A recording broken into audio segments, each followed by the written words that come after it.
Many thanks for joining me and my guest anchor Israel Mbonye for tonight's broadcast. I'm Ethan Tashobe. You're watching RwandaTV News live from Kigali.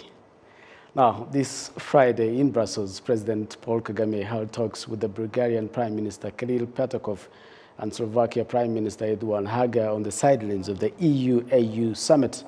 On the second day of the meeting between the European Union and the African Union leaders in Belgium, President Paul Kagame chaired the Health Systems and Vaccine Production Roundtable.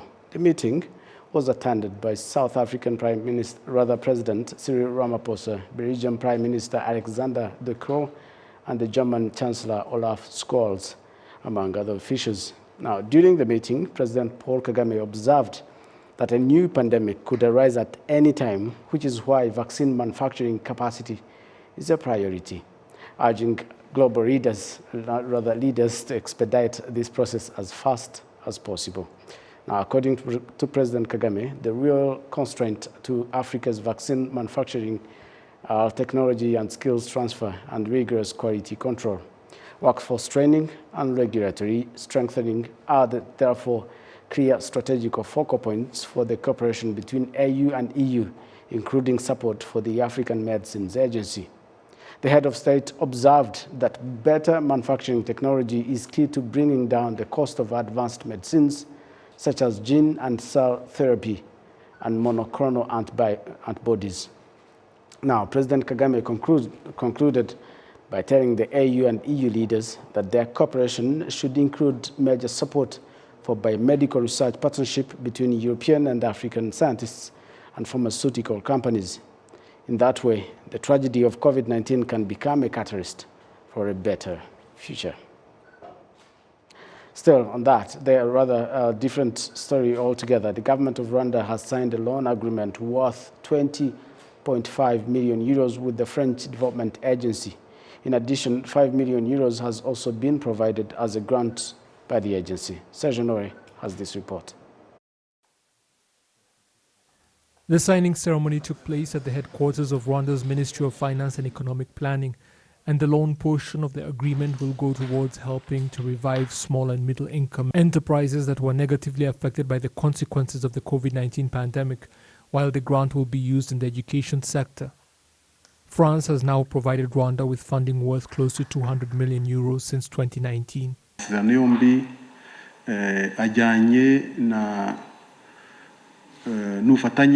The two agreements are part of the broader cooperation between our two countries, and since 2019 we have signed agreements and some projects have already begun. I can give you the example of the loan that was provided to assist in the country's program of energy distribution that is worth 80 million euros. I can also mention the speedy funds that were provided at the height of the COVID-19 pandemic, up to 60 million euros. Then there is the money we got to help IPRC Tumba and surrounding TVET schools, up to 7.5 million. All in all, we have so far got support worth more than 175 million euros, and there are many more projects in the pipelines that will provide us with substantial funds.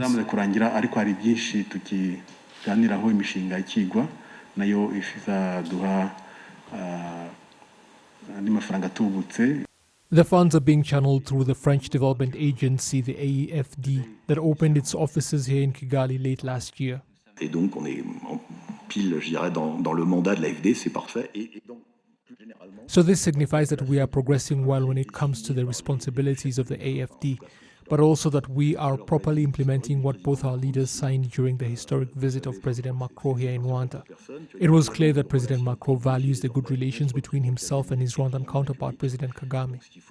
We therefore want those relations to be reinforced, regardless of the fact that there are going to be presidential elections in France, because those relations are based on the countries themselves and concerned institutions, and relations between France and Rwanda are now well beyond the recovery stage and instead need to be strengthened and broadened to all domains. This latest loan of 20.5 million euros is to be paid over a period of 13 years at a very low interest rate. Thank you, Serge, for that report. Secondary school students have been noting that having accurate knowledge of the country's history and committing to protecting what has been achieved since 1994 is the best way that they can make their contribution to national building. Sejanori still has more. On Friday, members of the Anti-Genocide Parliamentary Forum and the Rwanda chapter of the African Parliamentarians Network Against Corruption visited schools in Nyarugenge and Kicukiro districts here in Kigali to talk to them about the genocide that was perpetrated against the Tutsi here in Rwanda back in 1994, as well as the problem of corruption. I understood that I should never let myself fall into the trap of feeling obligated to give a bribe for a service, and that I should never support such practices.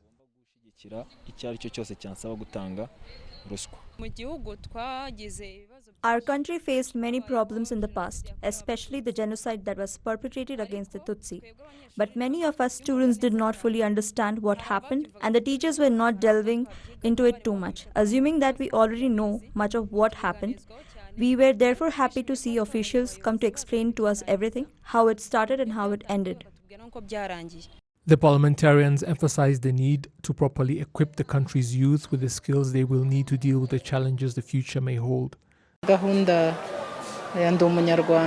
Ndi Umunya Rwanda program came as a solution to the problem we encountered of the fragmentation of the Rwandan society, resulting in the 1994 genocide against the Tutsi. We found the students we spoke here to be very intelligent and also possess the proper values and answered the questions they posed. Our objective was to show them the importance of not siding with anyone that negates and denies the genocide and resist such people, even if it may be that they include their own parents.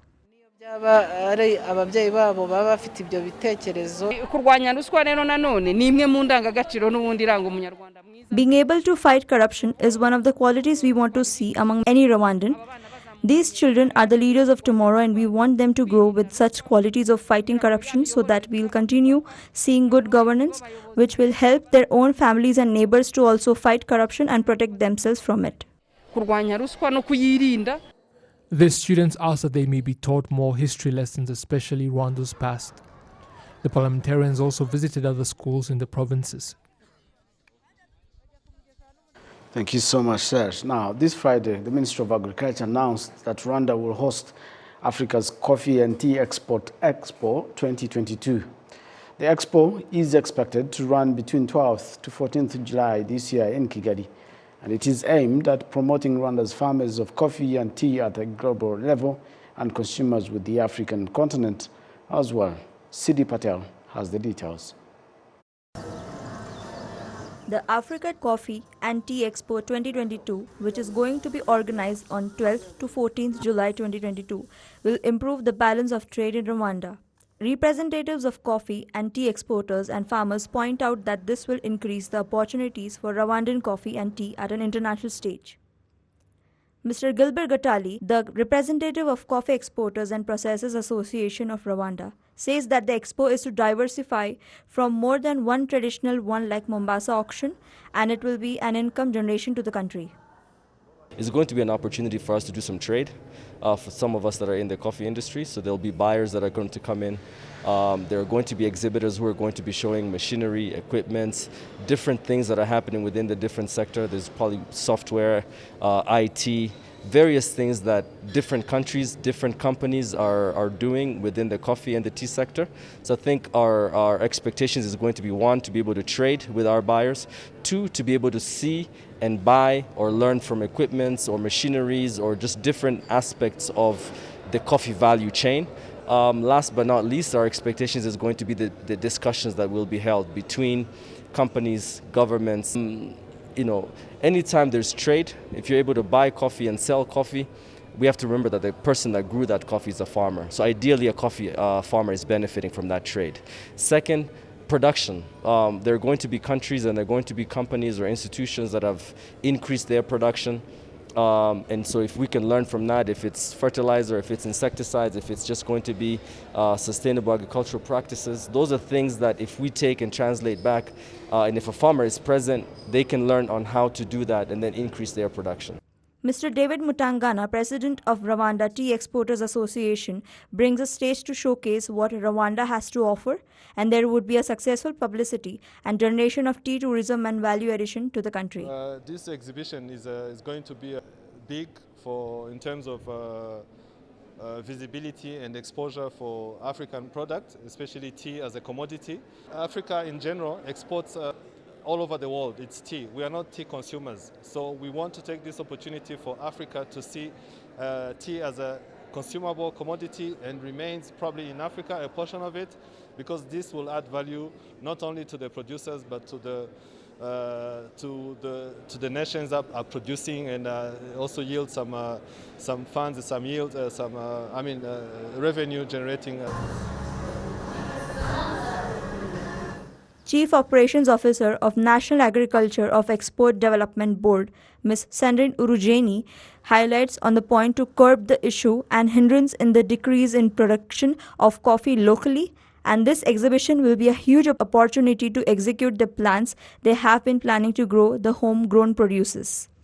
The issue of productivity in coffee is really a real issue, but there are some strategies that we've put in place, whereby we want, first of all, to rejuvenate our trees.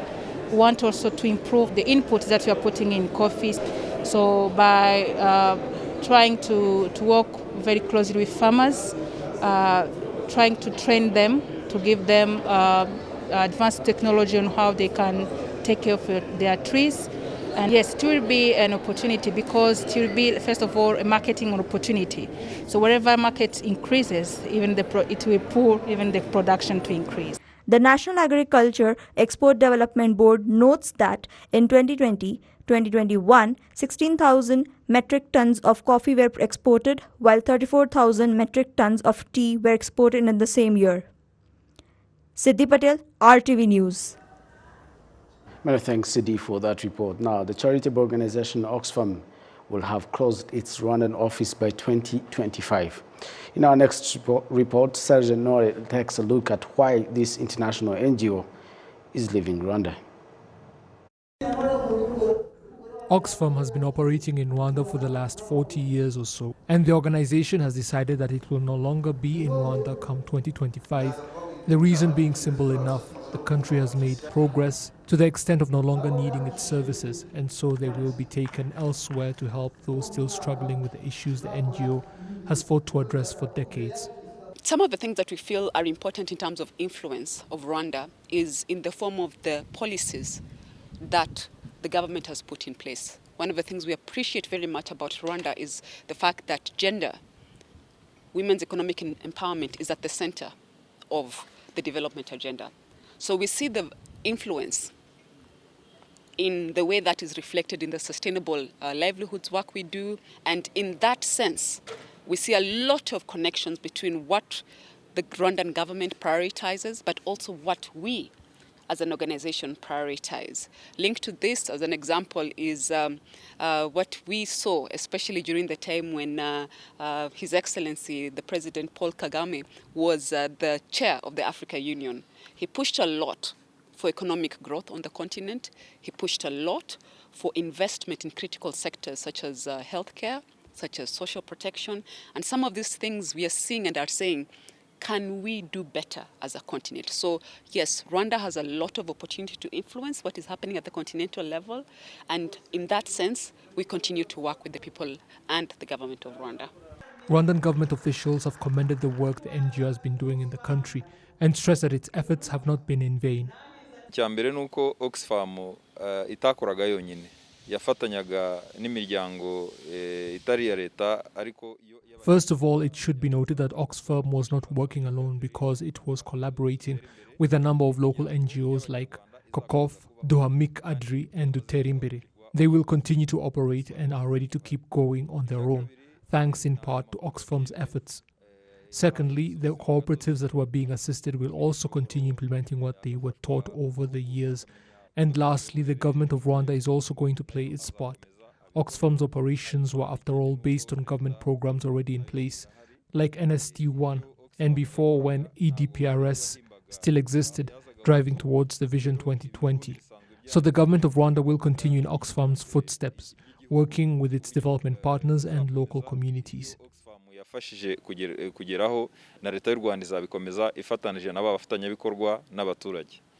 Oxfam will shut down its operations in phases, with 3 projects that are still ongoing and will end in 2025.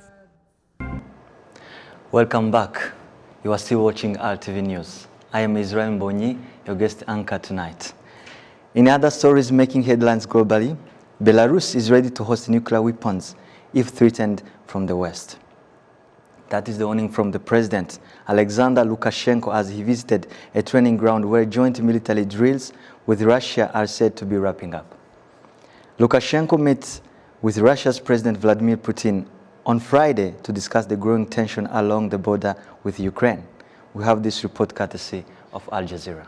Bazeye mutayu nta mudugudu wo kubamo bicwa n'inyota n'inzara banafite uwabarengera abandi babeshejwe ibishakwe n'umubabaro bari baguye ku gasi nk'abatagira gakondo umunsi bahamagaye izina ryawe uwoherereza ijambo ry'ubuzima urabarengera.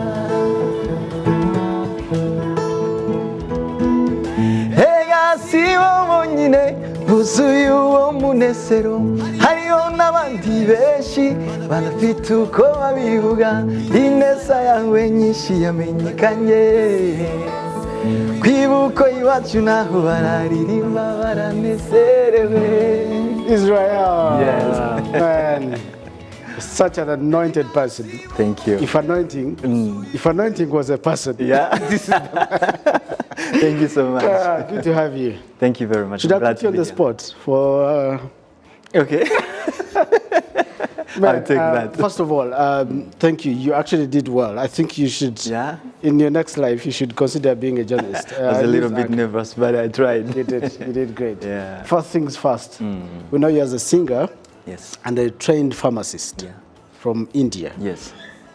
So, what do you think people actually don't know about you?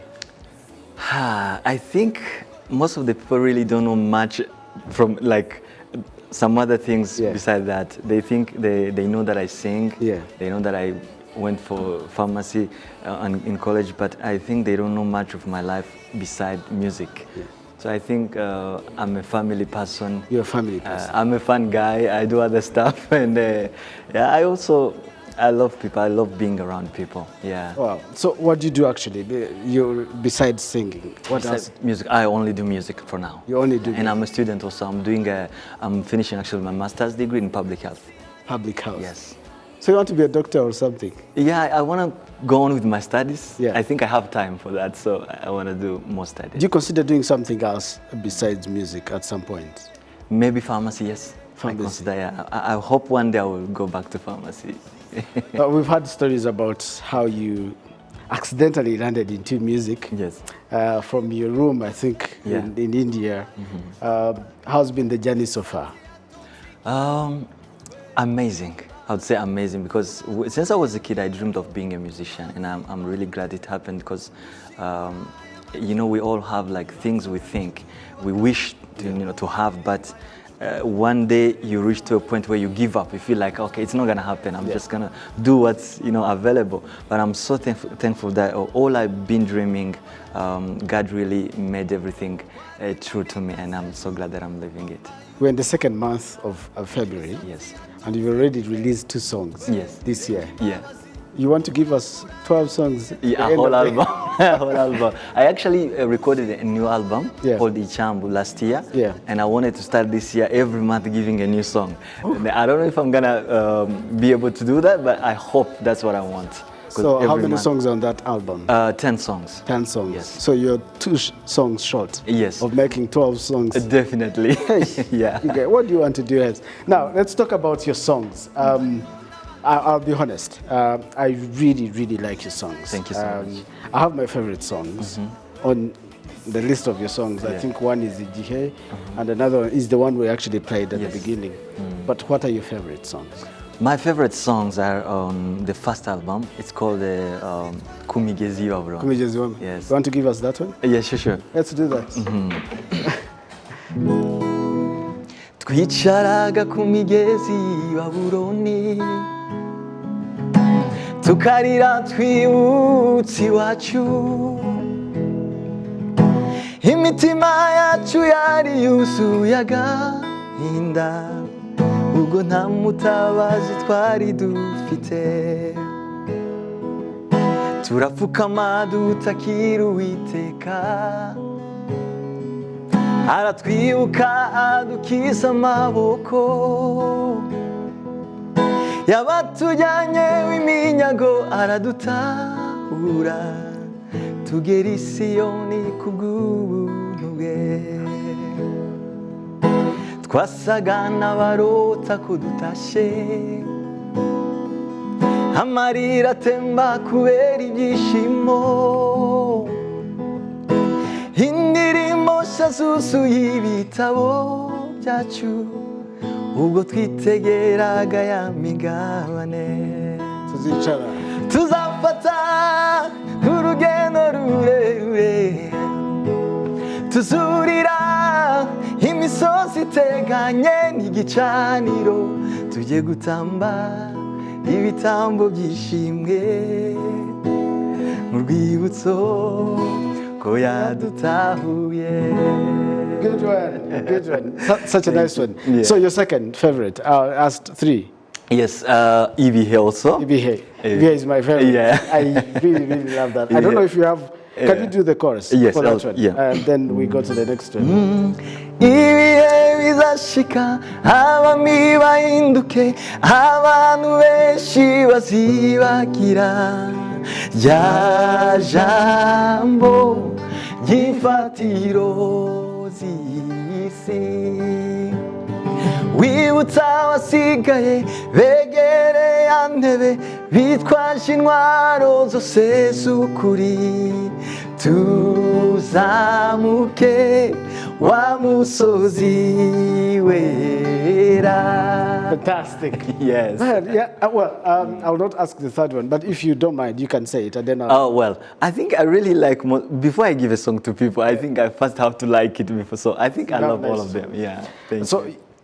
Now, the latest songs, some are actually 14, 15 minutes long. Yeah. So I'm wondering, how long does it take you to write a song? A song. Well, the song to be 15 minutes, it's not like it's a long, like very long song. Yeah. It's actually, we repeat like so many choruses. Yeah. It's a live recording. I don't know if you have seen my videos, but most of my videos are live recordings. We go on stage, then we sing, like we just speak our hearts. If the audience wants us to repeat, we will. So I want to share with people what we had on stage. Yeah. That's why the songs are very long, but normally they are short songs. It's like 2 verses and the chorus. Don't worry, we love it. Thank you. We love it that way. It's so okay, much. You can even do 20 minutes. But now, so how many songs have you produced so far, and how many should we expect? Of course, you told us that we should expect 12 songs maybe this year. How many, do you even remember the count? Yeah, I can count, but I think it's around 25 out now. Yes, 25 out now. But I have, of course, a new album coming out, so I think it will be more than 37, I guess, next year. Yes. And I have so many songs in studio, and I think every artist does that way, yeah. Another thing, you're planning a trip to Israel. Yeah, I am. If you could tell us that, what, you know, the itinerary of the entire trip, and, you know, if that's actually where you get most of your inspiration for the songs. I know most of the songs have Israel, have Jerusalem, have all the... You must be excited. Definitely, I am. I think I've been dreaming of going to Israel, like, a long way before actually I even started music, because I wanted to visit the country, and now I got the opportunity to go there performing, like singing there, and it's really an honor for me. And we should expect some videos. Definitely, I'm doing some acoustic version, and I hope to sing in every city that I go. I hope to write a song, maybe, you know, but yeah, I hope to like have a small concert there, and I will record some music there. You're going with the entire crew? My entire team, yes. How many? 10. 10 so far. We don't know, maybe it can be more, or yeah. So, you know, so you have, how many cities are you going to visit? I guess we have like plenty of cities, but we have like 3 main concerts. 3 main concerts, and so far that's the biggest concert. But the rest of the cities will be only visiting, Galilee, Jerusalem, of course, Tel Aviv, we'll go to Tel Aviv also, and Golgotha, Capernaum, all the cities, I mean, all the journey of Christ, so we'll be visiting. Where do you get your inspiration for the songs, Israel? My inspiration is actually from the Bible, of course. I'm not surprised. Yes, praying, when I took my time and pray, and also from like learning from others. Like when I listen to preachers preaching, other musicians can also inspire me. And I love reading so much. I love reading to the point where I can read any book that I find. I don't mind which one, Christian or non-Christian, I just read. Okay. Yeah. We are concluding. Quick fire questions. Yes. Are you dating? I'm not. Yeah. Do you consider dating fast? Yeah. Yes? When are you getting married? Hopefully a certain Saturday somewhere. Or Friday, yeah. Okay, I think we should conclude. Yeah. I really appreciate your time. Thank you so Do you have any message for your fans? I love them. Thank you so much for supporting me. You guys are amazing. You've been with me from the day one till now, and I promise to never give up. And I will not sing something else besides gospel music. So thank you. I love you. Should you expect a concert soon? Very soon. Very soon? This year, if all goes well. If not, if nothing disturbs us, we will. Guys, we end it. We cannot exhaust it all with Israel Mbonye. This guy has many songs. And every other song is actually speaks to someone's heart. And that's the beauty about Israel Mbonye. We appreciate him taking time to join us. As he leaves, he can probably say something, sing something for us. I have a new song. It's called Umukunzi. So you can check it out. Mumafuyani musi izuba rinyibutsa ineza y'umukunzi wanjye akagero k'iminsi ntikabishobora kunanya n'umukunzi wanjye. Ladies and gentlemen, from me, Ethan Tashobi, and your guest anchor, Israel Mbonye, it's been a pleasure, and of course the entire news production team, and thanks for your company tonight. Until next time, I'm Ethan Tashobi. Bye for now.